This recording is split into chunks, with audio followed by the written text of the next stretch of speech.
مادرم حرفی بزن که تشنه لالاییم، من که جان میدم برایت همدم تنهاییم. من همیشه کودکم آغوش تو جای من است، من اگر خوبم دایت پشت دنیای من است.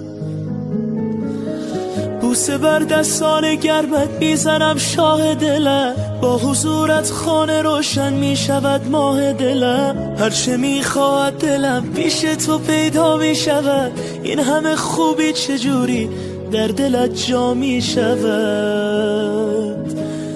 مادر همه جان و تنم، شوق نفس کشیدنم، به موی تو قسم تویی همه جان و تنم.